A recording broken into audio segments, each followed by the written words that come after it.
এক নাস্তিক এক দরবেশের কাছে এসে বলল, আপনি যদি আমার 4টি প্রশ্নের উত্তর দিতে পারেন তাহলে আমি মুসলমান হয়ে যাব। তার প্রথম প্রশ্ন, আল্লাহ যদি সবকিছুর স্রষ্টা হন তাহলে তাকে আমরা দেখতে পাই না কেন? দ্বিতীয় প্রশ্ন, না দেখেই আল্লাহকে বিশ্বাস করব কেন? তৃতীয় প্রশ্ন, জিন যদি আগুনের তৈরি হয় তাহলে জাহান্নামের আগুনে তারা পড়বে কিভাবে? আর চতুর্থ প্রশ্ন, আল্লাহর ইচ্ছা ছাড়া যদি কিছুই না ঘটে তাহলে মানুষের কাজের জন্য শাস্তি হবে কেন? দরবেশ কোনো উত্তর না দিয়ে হঠাৎ মাটির একটি ঢেলা তুলে নাস্তিক লোকটির দিকে ছুঁড়ে মারলেন। লোকটি আহত হয়ে সরাসরি কাজীর দরবারে অভিযোগ করল। কাজী দরবেশকে জিজ্ঞেস করলেন, আপনি তার প্রশ্নের উত্তর না দিয়ে তাকে আঘাত করলেন কেন? দরবেশ বললেন, আমি তার 4টি প্রশ্নেরই উত্তর দিয়েছি। তারপর বললেন, প্রথম প্রশ্নের উত্তর, ঢিলের আঘাতে সে ব্যথা পেয়েছে, কিন্তু সেই ব্যথা কি চোখে দেখা যায়?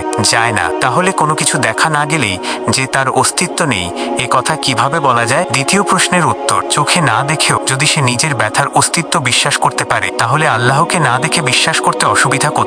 তৃতীয় প্রশ্নের উত্তর, মানুষ মাটির তৈরি হয়েও মাটির ঢিলের আঘাতে ব্যথা পায়, তাহলে জিন আগুনের তৈরি হলেও আল্লাহর সৃষ্ট আগুনে শাস্তি পেতে পারবে না কেন?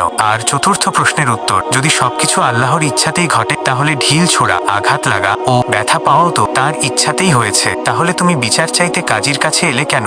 দরবেশের কথা শুনে লোকটি হতভম্ব হয়ে গেল। সে বুঝতে পারল মানুষের জ্ঞান সীমিত, কিন্তু আল্লাহর জ্ঞান ও ক্ষমতা অসীম। আল্লাহকে চোখে না দেখেও তার প্রতি বিশ্বাস রাখাই ঈমান। এমন আরও শিক্ষামূলক ইসলামিক গল্প শুনতে চাইলে ভিডিওটিতে একটি লাইক দিন এবং চ্যানেলটি সাবস্ক্রাইব করে সঙ্গে থাকুন।